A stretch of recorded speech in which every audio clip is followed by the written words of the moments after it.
And this co-op grows to about 1.2 million farmers, something like this. It's one of our largest co-ops.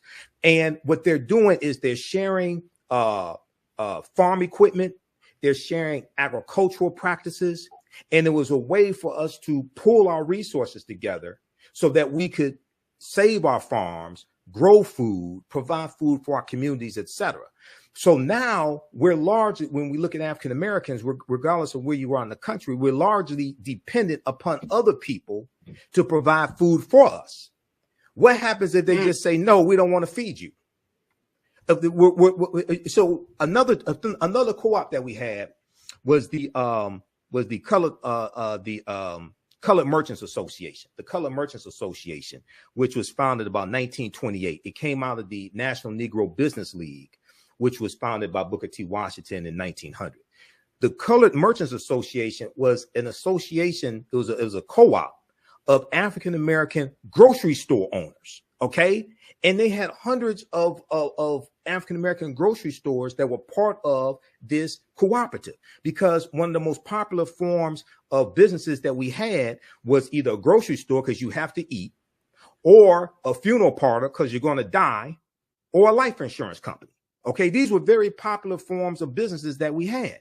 And when you study the Colored Merchants Association, they bought their products in bulk so that they could get economies of scale. They educated their members on accounting practices, marketing practices, things like this. So once again, we have businesses and we're engaged in capitalism, but we have a cooperative economic perspective when it comes to engaging in capitalism, and it's still centered around us being able to feed ourselves and sustain ourselves. And one of the reasons why they created the Colored Merchants Association was so African-American grocery store owned by us, African-American grocery store owners, could better compete against the white chain stores, okay? The Woolworths and the Kresge's and things like this. This is the early 1900s.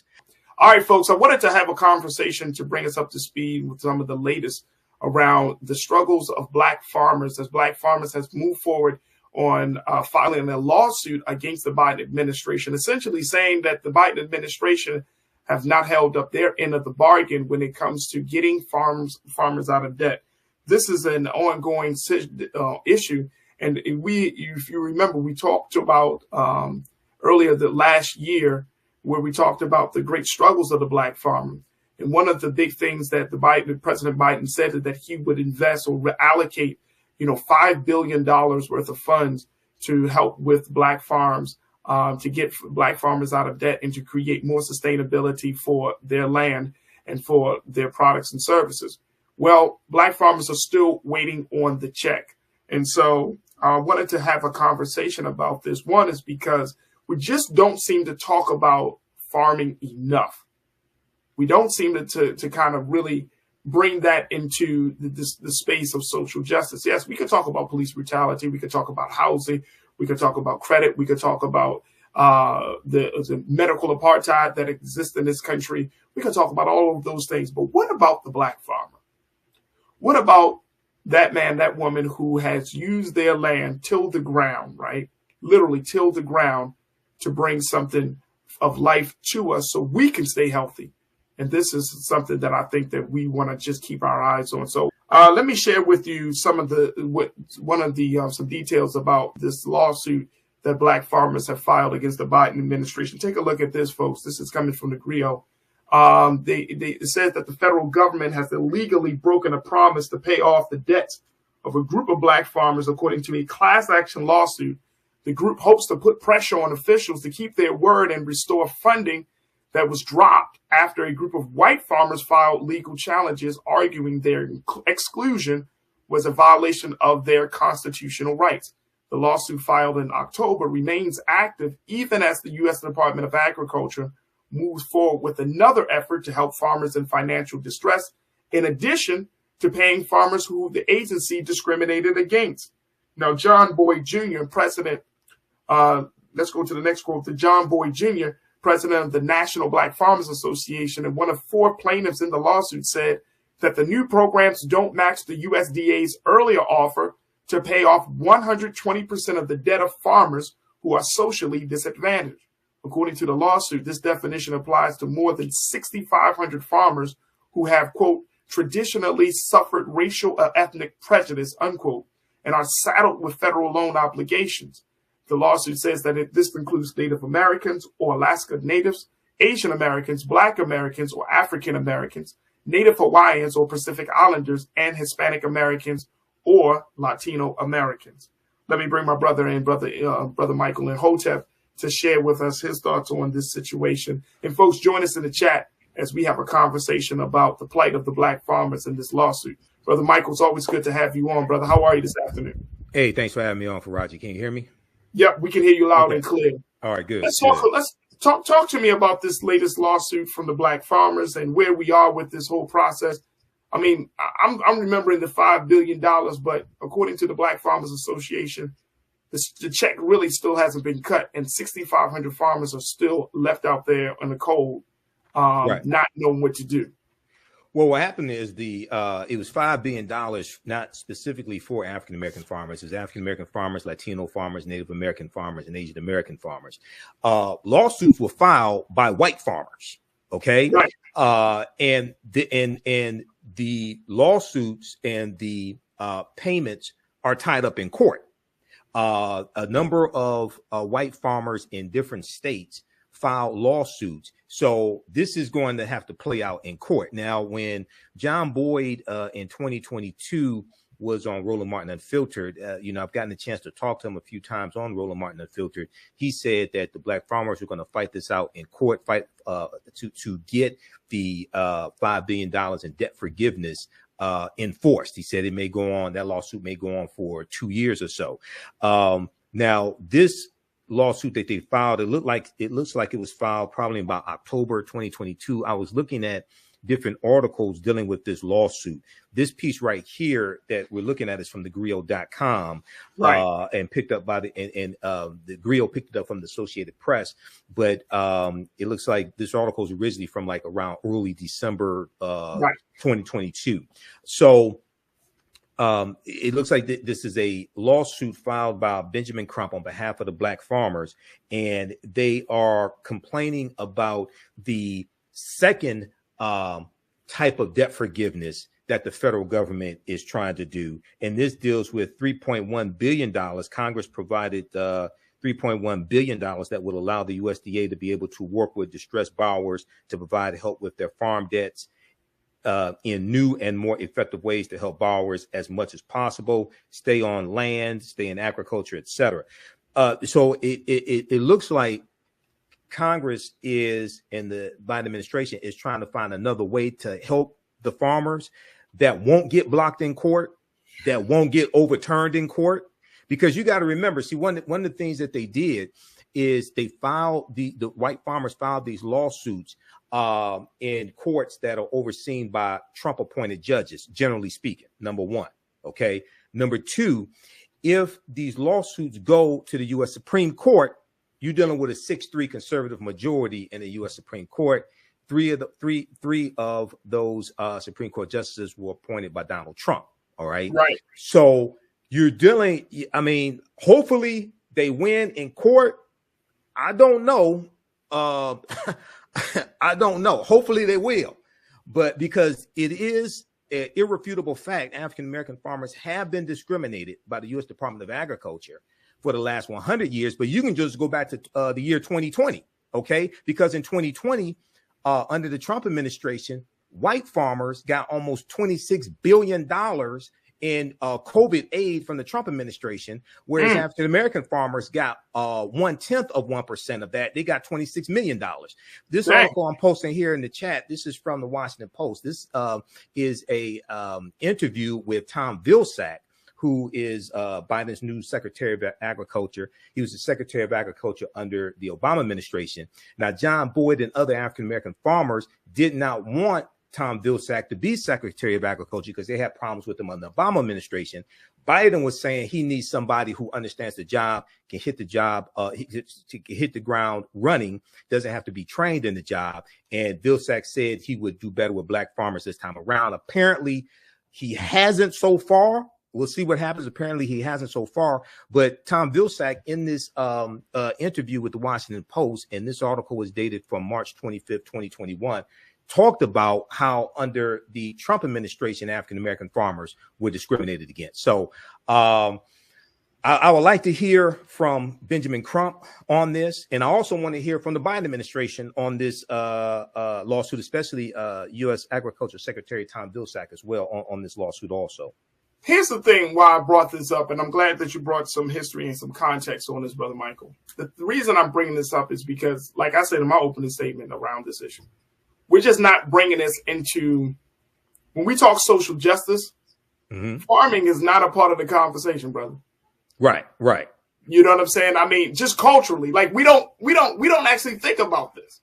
Right. And so, you know, even for me, it's like, Farajii, you know, you got black farmers out there that are struggling right now. Absolutely. So it's like, well, how do we make sure that we have this conversation in a very, very big way, significant way? Of course, we're watching the eyes on the lawsuit, right? And even say if they're blessed to win this lawsuit, that might get drowned in. That's not going to be on the front page of the paper, right? Of our local newspaper. Black farmers win lawsuit. You know what I mean? So I'm just trying to figure out on a cultural perspective. You know, we just talked to Dr. Bridget Cole Williams about, you know, eating healthy and childhood obesity, and we're talking about farming, and it's like, man, look, we got some real issues with food in this country, and I think that it's important that we really understand the significance of it. Also, especially given that food costs so much now in a lot of places around this country. Well, they're contributing factors. I was looking at information today dealing with the increase in the price of eggs. And a lot of that has to do with the bird flu, the avian flu, the bird flu that is killing off a lot of the hens that lay the eggs. Okay. So there's a number of different things here. This ties into history. Number one, we have to understand that African people are the original farmers. We created agriculture. Okay. But a lot of us have forgotten this history. And, you know, part of it has to do with the fact that farming during the Great Migration and afterwards, farming was somewhat probably looked down upon by some African Americans who were able to go into new industries, were able to go to college, able to get away from farming, things like this. And a lot of that had to do with sharecropping. A lot of that had to do with seeing their parents struggle, maybe when it came to farming and having land taken away, dealing with white supremacy, not dealing with farming from the perspective of you have a federal government that is supporting you and helping you with your farm like it did white farmers. Okay. So when we look at very quickly here, when we look at the Great Migration, starting in 1915, from 1915 to 1970, you have 6 million African Americans migrating from the South up north and out west, going to work in factories. During World War I, 1914 to 1918, you have corporations and factories up north marketing to African Americans in the South to come up north and work in these factories, come get a better way of life, come out of the cotton fields and things like this, because you had white men who were going to fight in World War I, and they left jobs behind. So this created a labor vacuum. So it was a lot of African Americans who moved from the South up north to fill these jobs, get a better way of life, get a better wage. And then we're going to also see this continue after World War I. We see in World War II, and then after World War II, we're going to see this continue. So part of it has to do with not really fully understanding our history, that the foundation of a community is family, but also being able to provide food for yourself. Okay. And we have a deep, rich history in when it comes to agriculture. We have a deep, rich history there. And then also part of that history deals with the co-ops, the cooperative economics. One of the largest co-ops that we had was the Colored Farmers Union, founded about 1886 in Texas. And this co-op grows to about 1.2 million farmers, something like this. It's one of our largest co-ops. And what they're doing is they're sharing farm equipment. they're sharing agricultural practices. And it was a way for us to pool our resources together so that we could save our farms, grow food, provide food for our communities, etc.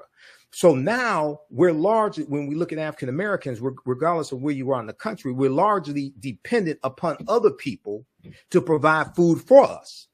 What happens if they just say, no, we don't want to feed you? So another co-op that we had was the Colored Merchants Association, the Colored Merchants Association, which was founded about 1928. It came out of the National Negro Business League, which was founded by Booker T. Washington in 1900. The Colored Merchants Association was an association. It was a co-op of African American grocery store owners. Okay, and they had hundreds of African American grocery stores that were part of this cooperative, because one of the most popular forms of businesses that we had was either a grocery store because you have to eat, or a funeral parlor because you're going to die, or a life insurance company. Okay, these were very popular forms of businesses that we had. And when you study the Colored Merchants Association, they bought their products in bulk so that they could get economies of scale. They educated their members on accounting practices, marketing practices, things like this. So once again, we have businesses and we're engaged in capitalism, but we have a cooperative economic perspective when it comes to engaging in capitalism, and it's still centered around us being able to feed ourselves and sustain ourselves. And one of the reasons why they created the Colored Merchants Association was so African American grocery store owned by us, African American grocery store owners, could better compete against the white chain stores, okay, the Woolworths and the Kresge's and things like this. This is the early 1900s. Right. So a lot of these ways that we fought back against white supremacy, we've gotten away from, and these are things that we have to sankofa, we have to reach back to go forward, or fetch back to go forward, to understand how we were able to deal with these problems in the past to meet the needs of the community in the present and the future. You dropped a word right there now, brother. You dropped a word. I'm serious. You dropped a word, because now what it makes me think about is, my grandmother, who came from the Eastern Shore of Maryland, right? You know what I mean? She came up under that. And, may God be pleased with her. You know what I mean? She was 90 years old, 4'8". Brother Michael, she was like a buck with chains in her pocket. You know what I'm saying? Small framed woman.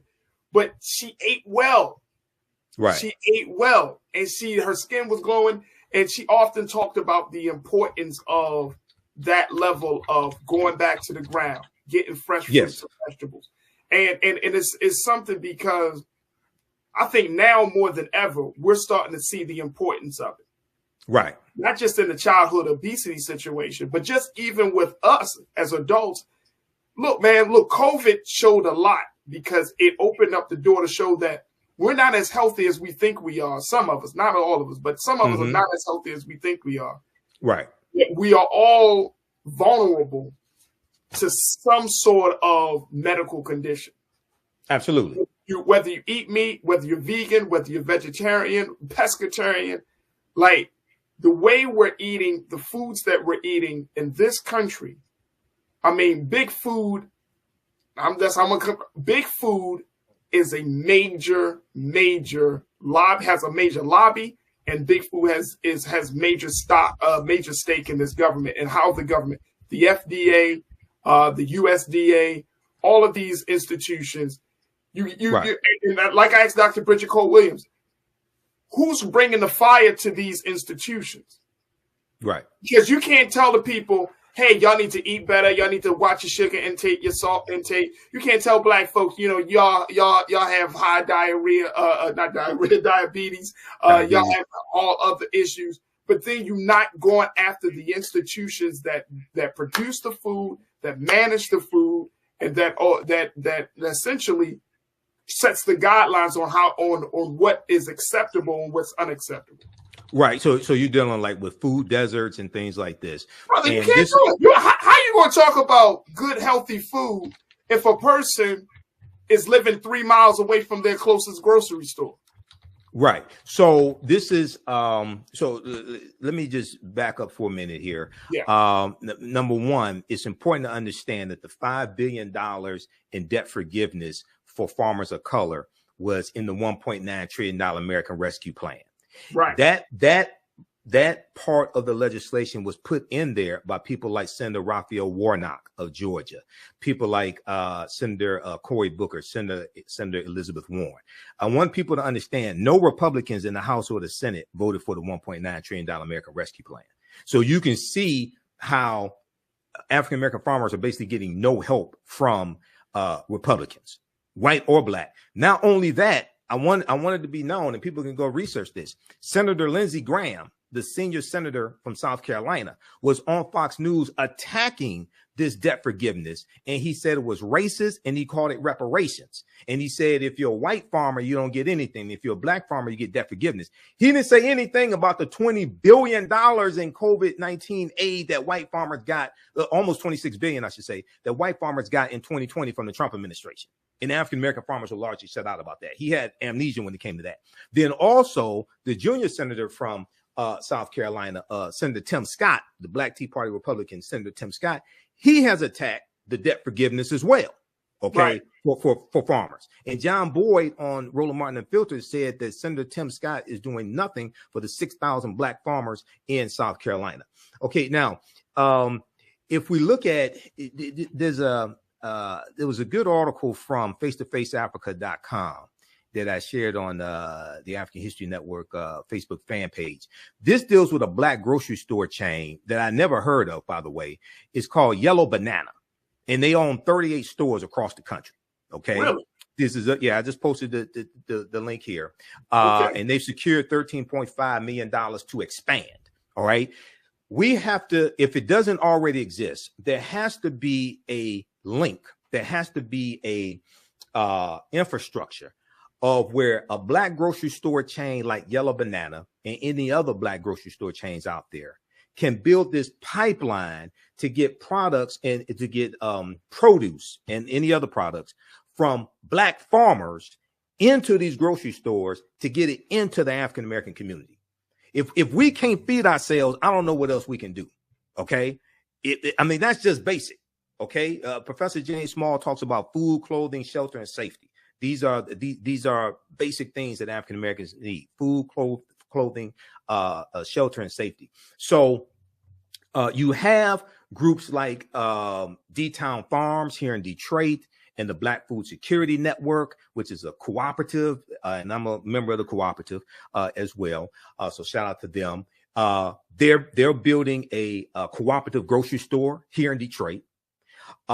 Is going to be the cooperative economics, the co-ops that I think really save us. And people like, shout out to Malikia Kinney and everybody at D-Town Farms, but people like Dr. Jessica Gordon-Nemhard, who is probably one of the top authorities on the history of the co-ops. She's been educating a lot of African Americans over the past few years. She wrote a book called Collective Courage, which deals with the history of African-American co-ops and the different types of co-ops and benevolent societies we've had, from the Free African Society in 1787 to Color Merchants Association, different things like this. But it's going to have to go back and study that history and understand, how did we deal with these problems in the past when we're dealing with white domestic terrorism, when we're dealing with segregation, etc. But one of getting this information out about the lawsuit from the black farmers is why African-American owned media is so important, and responsible African-American owned media, because a lot of people don't know that this is taking place. Absolutely. And the other thing is that the Congressional Black Caucus has been at the forefront in trying to get aid for black farmers also. See, that gets left out of the narrative as well. Okay. So all this is extremely important. Absolutely. Look, we got to take a quick pause. When we come forward, folks, let's have a few more minutes talking about the plight of the black farmer here in America. All right, folks, welcome back. We wanted to continue to have this conversation about the struggle of the black farmer, about how black farmers are suing the Biden administration to get some aid for the work that they're doing, or the work that continues to be neglected. And I just wanted to have a conversation about this whole situation. And so we've been checking in with Brother Michael Imhotep, who is the host of the African History Network podcast show. And also you can check him out on the AfricanHistoryNetwork.com. I want to get some comments from our online culture crew here, Brother Michael, as we talk about farming. I think everybody is in agreement. Food is life. This is the important issue. Right. But going back to that general point that you just made, that one is that we are not having these conversations. If it wasn't for Black media, I don't know if these conversations would even really be discussed. Right. So that's why it's important for us to have this space. And then two, the reality is that Black farmers are struggling and can contribute a whole lot to the hunger issue here in America. Yes. And we don't, Black farmers just don't have to farm for Black people. They can farm for white people, Latino people. They can farm for everybody. Right. And if we look at the hunger issue in this country, brother, I've done work with food pantries in Baltimore.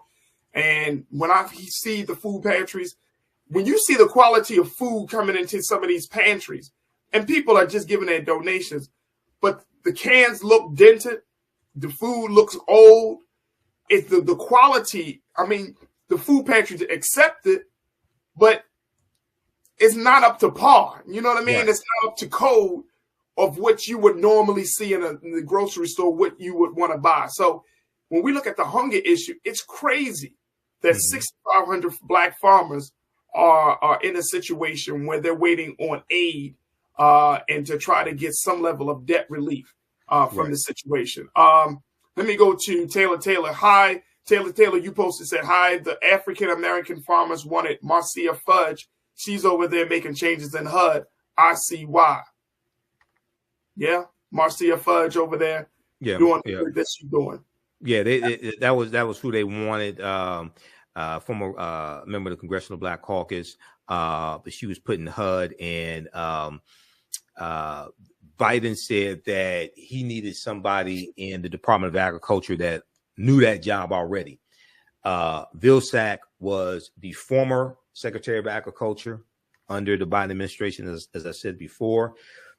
John Boyd and the Black farmers had problems with Vilsack under the Obama administration, had problems with them then.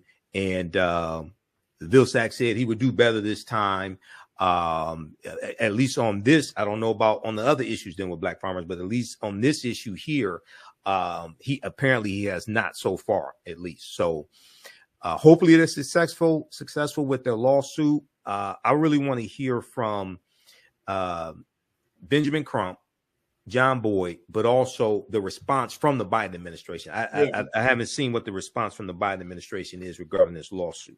Absolutely. Conscious Thought, my guy, you checked in and said, point to ponder. If we had Black farmers growing food in the U.S., then we would not have to depend so much on countries outside of the U.S. for certain grains to supply the needs in U.S. So we know that America is a major wheat distributor. Russia is a major wheat distributor.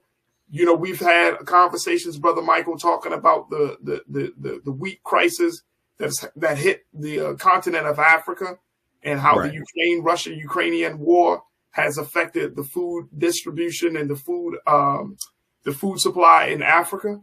Mm-hmm. So to Conscious Thought's point of having the Black farmers as a way to bring that in, so we don't rely on that. What do you make of that? What do you take from that?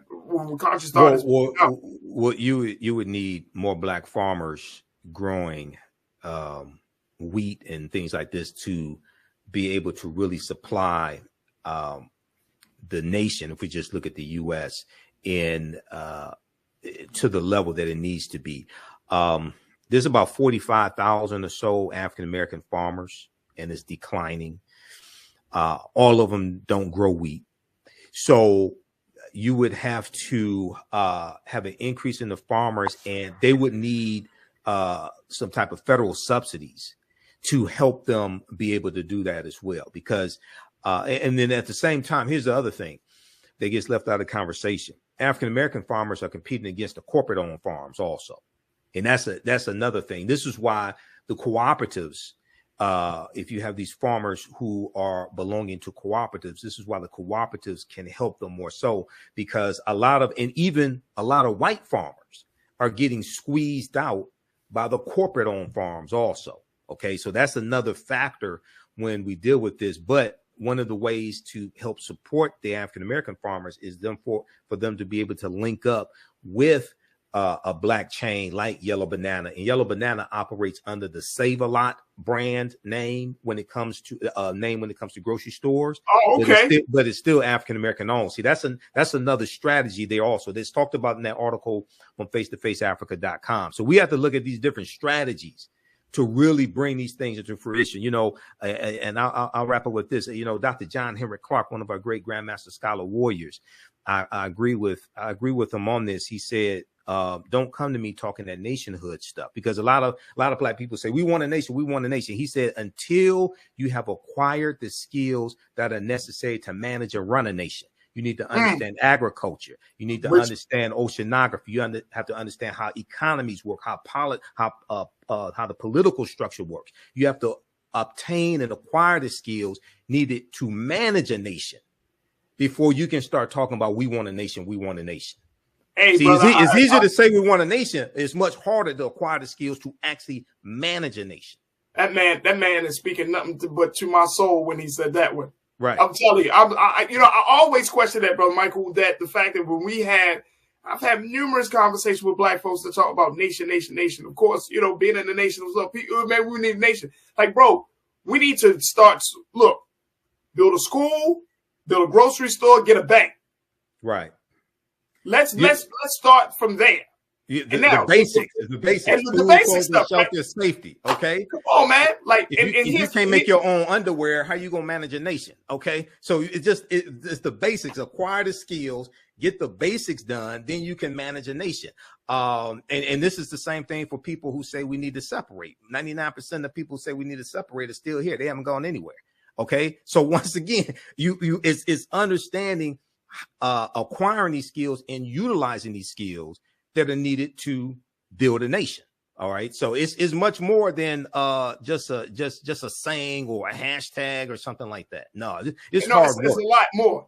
It's a lot more. And to get to the skills to that point is like, how many of us can really run how many of us really know what it takes to open up a supermarket, for one, let alone to open up a number of supermarkets? I would love to talk to Yellow Banana to get to the folks the leadership of that group to try to figure out like, how are you doing this? There was a supermarket in East Baltimore, brother Michael, called Apple and Oranges, and they were maybe about 10 blocks or so away from Johns Hopkins Hospital, in a part of East Baltimore that was legitimately a food desert. Right. And unfortunately, they closed down. Black owned, closed down, and people were like, well, what happened to it? Brother, I will tell you, and I've gone to it. Every time I drove past it, because it was right on the North Avenue, right on a major road in Baltimore City. Every time I drove past it, 1 or 2 cars in the parking lot. Right. In a predominantly, this neighborhood was black. You know what I'm saying? Right. So, black. It's a couple things here. See, and here's the part. The part is, for us as a people, we have to be kind of reconditioned on how to take action on every step. Okay, we need to recondition to own something. Okay, cool. We need to recondition on how we market it. Okay, cool. We need to recondition on how we engage with it. Like we gotta, and I'm saying that's how bad our situation is in terms of our mental, the mental condition that we find ourselves. That we actually have to tell black people, if you have a black store, go to it. Now, are the prices going to be the same? No. You can't compare one supermarket to Target, Walmart. Right. who has economies of scale and have hundreds of locations. Krogers and Costco. Right. And it's like, and people are like, man, I can get a case of water from from Ralph's for $4 or $5, man, and go to the black man, his joint like $8, $9. Mm-hmm. Okay, because they don't have the quantity. They don't have the volume. Right. So with that, we have to have a total reprogramming of African Americans. This is why African history and culture are so important. They give us our VIPs, our values, our interests, and our principles. They influence our psychology, which influence our actions and behaviors and our results. And they also influence how we engage in economics. So a lot of people say we need more businesses. We need more businesses, but they don't talk about the need to support African American owned businesses so they can stay in business. Okay. This is why I taught entrepreneurship for 7 years, and a lot of people over the past 10, 15 years were saying we need more black businesses. I said, no, we need to increase the percentage of our disposable income that we spend with black owned businesses, because what happened, we went from like about 2.7 million black owned businesses around 2012, 2016, somewhere around there. We went up to about 4 million, but the average revenue was cut in half. It went from about $106,000 a year to somewhere around $52,000, $56,000 a year. And then when COVID hit by April 2020, about 41% of black owned businesses had shut down. Okay. So it's not having just more, it's understanding you have to support the ones that exist. Otherwise, they're going to go out of business. Okay. So I encourage people to read the article dealing with Yellow Banana, because it talks about how there was 3 entrepreneurs who started this business, and they have law degrees from like Harvard. Two have law degrees from Yale. One has an MBA from Harvard's business school. Okay, and they talk about how they started the business and the need and why they started the business to be able to provide food for the community. Are we still here? Yeah, we're still good. We're still good. I'm just marinating off of that. Right. I'm just marinating off of that, brother. Real talk. Like, exactly. We got to take a quick pause, but really quickly, I mean, we cannot allow this situation with our black farmers to go unnoticed. Right. And I think that it is super, super important. I'm so happy, Brother Michael, that you brought up Yellow Bananas into this conversation, because some of us, we like, well, we need proof. Okay, you got proof. They got 38 stores. You know how, some of us. The proof is in our history. We had hundreds of black-owned grocery stores in the early 1900s. The proof is in our history. A people's history and culture teaches them how to deal with the problems in the past, in the present, and the future to meet the needs of the community. The proof is in our history, and that we're still here. Okay, so we have to understand how we dealt with those problems before. And as you mentioned with that piece, bro, history has shown that we can become an independent people, a nation inside of a nation. History has legitimately shown that. Ever since we were removed from chattel slavery, we have shown that we can build, we can prosper. History has shown that. Every great leader, whether you're talking about Marcus Garvey, I don't care what black leader, the most honorable Farajii Muhammad, every great black leader has given us something, a glimpse of what our heaven could look like right here on earth. History has shown it. Right. We just got to go back to, like you said in the earlier remark, do the same Kofa and go back and look at it. Because we're trying to reinvent the wheel in 2023, man. And it's like, bro, we don't need to reinvent the wheel. Let's just look at what they did. Look at how they did it. Dealing with much more, right? They were dealing with some serious issues. It's in our head back then, it was physical. Now it's mental. We are in our own heads, bro. Right. We are in our own heads about our liberation, our existence. And at this point, we got to get out of our own heads. All right, go to African History Network, y'all. Check out AfricanHistoryNetwork.com. Yeah, because tonight's class, 7 p.m. is going to be a free class. And Saturday's class, 2 p.m. is going to be a free class. We have the link there to register for those sessions. Tuesday, January 10th. Saturday, January 14th, we're going to have free sessions, so you can join us for the class. Visit theAfricanHistoryNetwork.com.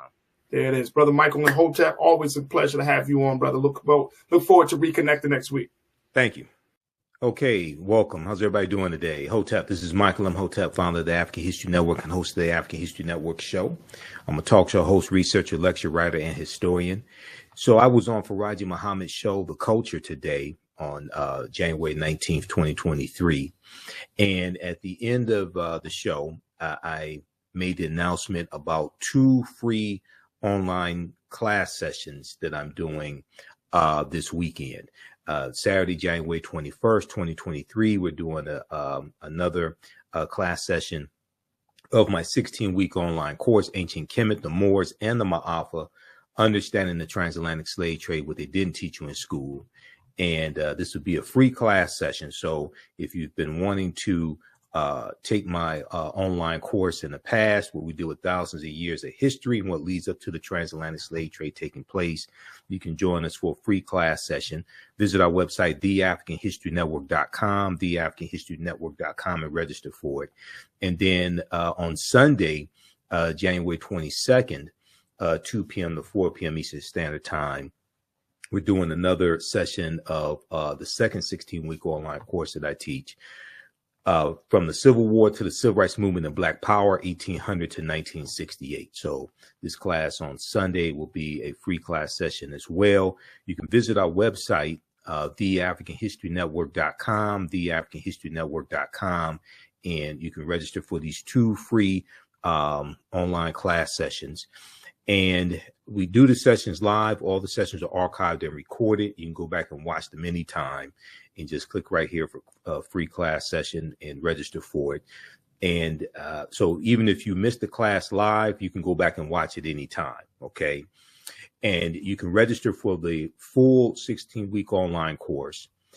It's on sale $60, regularly $130. Okay. Just click right here to register here for Ancient Kemet, the Moors, and the Maafa, understanding the transatlantic slave trade. And the second class that I teach on Sunday, January 22nd, and this is our normal. Normally, our second class is on Tuesdays, but I'm doing a special session this Sunday, 2 p.m. to 4 p.m. Eastern Standard Time. Click right here for the free class session as well, of from the Civil War to the Civil Rights Movement and Black Power, 1800 to 1968. And you can register here for the full class. So in our Sunday class, in this particular session, we're going to deal with World War I, which is 1914 and 1918. And we'll also discuss the Harlem Hellfighters, which is an all-Black regiment in the U.S. Army, fighting in World War I. We'll talk about the Harlem Hellfighters, and we'll also talk about the Red Summer of 1919, where you had over 25 major race riots in the country, in Chicago, Atlanta, Arkansas, etc. And you had African-American World War I veterans who fought against racist mobs, white racist mobs, during the Red Summer of 1919. Okay, so we're going to talk about that on Sunday. In the class on Saturday, last class we started talking about Christopher Columbus and the history of Columbus. I shared excerpts from Dr. John Henrik Clarke's book, Christopher Columbus and the African Holocaust, Slavery and the Rise of European Capitalism. So we'll get deeper into Christopher Columbus and how Columbus and his 4 voyages helped to spread slavery, racism, capitalism, and the exploitation of indigenous people, and then also leads to the Asiento de Negros being signed by King Charles V in August of 1518, which drastically expands the transatlantic slave trade. Okay, and then we'll get into the development of the triangular trade and England getting involved in slavery in 1562, etc. Okay, so we're dealing with this in our class on Saturday, January 21st, 2 p.m. to 4 p.m. Eastern Standard Time, Ancient Kemet, the Moors, and the Maafa, Understanding the Transatlantic Slave Trade. You can register for these free class sessions. And even after the class is over with, you still have access to that free class session. You can go back and watch it as much as you want to. But you can also, we also have both classes in a course bundle. Okay, so you can register for both classes for only $100. That is at least a $260 value. So click right here for register here for the course bundle as well. Okay, so we have all that information right on the homepage of our website, theafricanhistorynetwork.com, theafricanhistorynetwork.com. So when you scroll down, it has the information about my radio show, Sundays, 9 p.m. to 11 p.m., the African History Network show on 9:10 a.m. the Superstation WFDF here in Detroit. We also broadcast on our social media platforms when we're live on Facebook, the African History Network, YouTube, Michael Imhotep, and the Michael Imhotep Show also on Facebook. We have a PayPal and Cash App information here, so you can support us as well. We definitely need your financial support. This information here is about the Happy Day of Excellence taking place Saturday, February 4th, 2023, 1 p.m. to 8 p.m. in New York City. Professor James Small, Professor Kabahaya Watha-Kamene will be there speaking, two of my teachers. So click right here for more information and to register and to purchase your ticket. You can also live stream the event as well. And then we have the information here for the courses. Okay, right below that, the course bundle as well as the individual classes. If you've taken any of my online classes in the past that I've been teaching going back to 2017, email us for a 50% discount on the course bundle. Email me at ahnshow@theafricanhistorynetwork.com, ahnshow@theafricanhistorynetwork.com, or you can email me right through the website. At the top of the page, just click on Contact the African History Network. All right. So with these online classes, I developed a curriculum for them. I've been studying, I'm a historian. I've been studying history 31 years.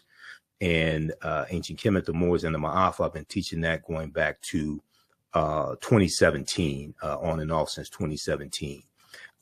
Very briefly here, if we just look at a brief overview of the class, and let me pull this up here. So I do a PowerPoint presentation. We have book references, articles in the class. Also share some interviews I've done with some of our scholars as well. Okay, so in the let's pull this. Let's go to the PowerPoint presentation. Okay, so I developed the curriculum. I developed the PowerPoint presentation for both of these courses. Okay, so we can't start studying our history and slavery even when we study the transatlantic slave trade, which is important to study. We can't start in 1619 or the 1440s when the Portuguese get involved, like 1441, when the Portuguese get involved in the transatlantic slave trade. We have to understand the history chronologically and deal with the 800-year occupation of Europe by the Africans known as the Moors, who enter into the Iberian Peninsula, today known as Spain and Portugal, from North Africa in 711 AD. This course not only deals with the transatlantic slave trade, but it also deals with thousands of years of history that leads up to the transatlantic slave trade taking place, the transatlantic slave trade of African people taking place. August 20th, 2019 marked the 400th year anniversary of the 20 and odd Africans who came into Point Comfort in, really it was Hampton, Virginia, on August 20th, 1619, in what would be called the colony of Virginia. Okay. And one of the things we do within the class is how a lot of what we know about 1619 is false. All right. And codified slave laws didn't even exist in any of the 13 colonies when those 20 and odd Africans from Angola came in 1619. But also African people have been in the land we call the United States of America going back at least 51,700 years. So this year was known as the year of return, as many African Americans were and continue to reconnect to Africa, and they were traveling to Ghana and other West African countries. When we discuss the transatlantic slave trade, we have to first understand that African people are the original people of North, Central, and South America, and we have been in the land we call the United States of America going back at least 51,700 years. Now, this does not mean that the transatlantic slave trade did not happen. That's not what I'm saying. What we have to understand is that African people have been in this land we call the United States of America, or what Native Americans call Turtle Island. We've been here going back tens of thousands of years before we were told that we came here. Okay, so we have to understand the difference. We did not first come to this land conquered and shackled and chained by Europeans.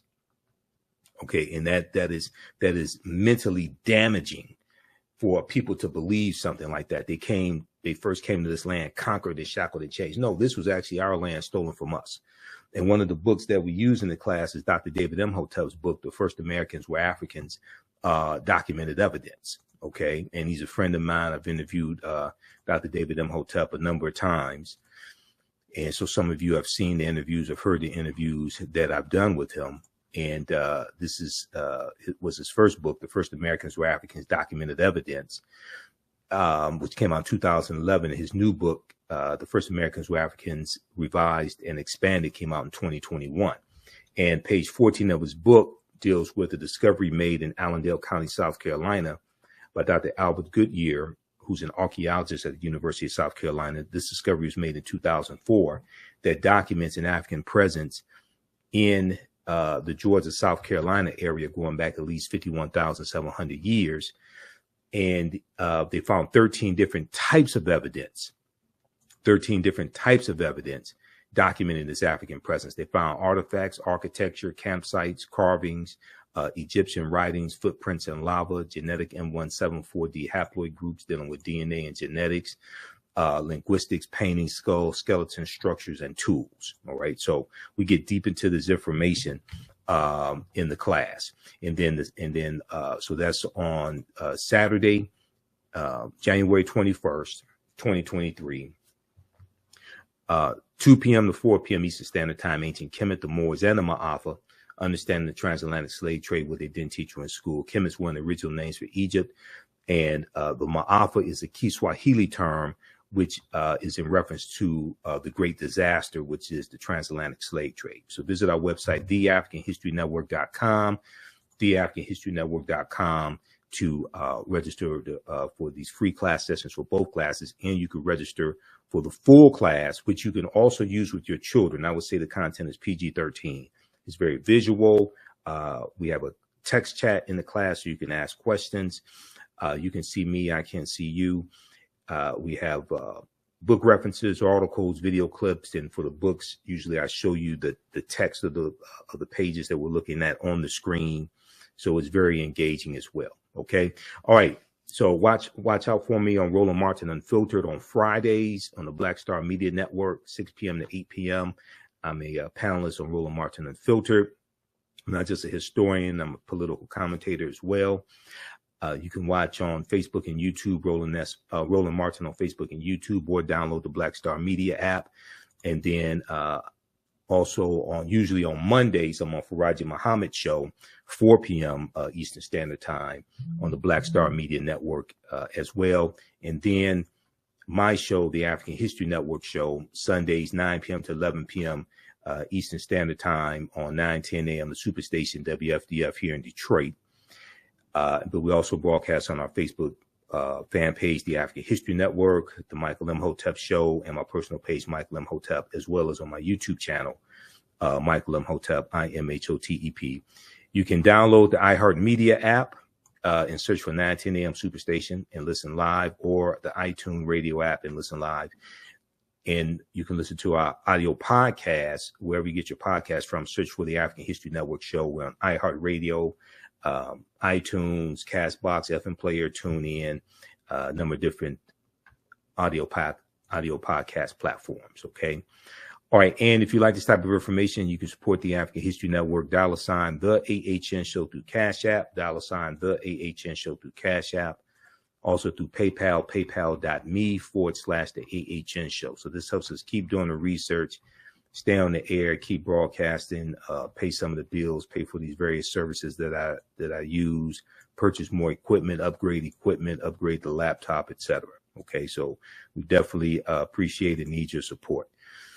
If you want me to do special customized classes, email me through the website, theafricanhistorynetwork.com, about that. And we could do group classes if you want it for your church, study group, organization, etc. If you want shorter classes, instead of this time around is 16 weeks. Normally this is a 12-week online class, but if you want a 6-week class, 8-week class, etc., email me at theafricanhistorynetwork.com.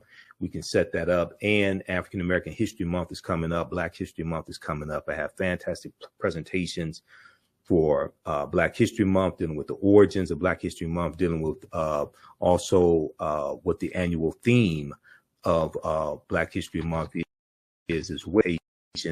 This year's annual theme is dealing with Black resistance for African American History Month, and I have some powerful content dealing with that. Okay.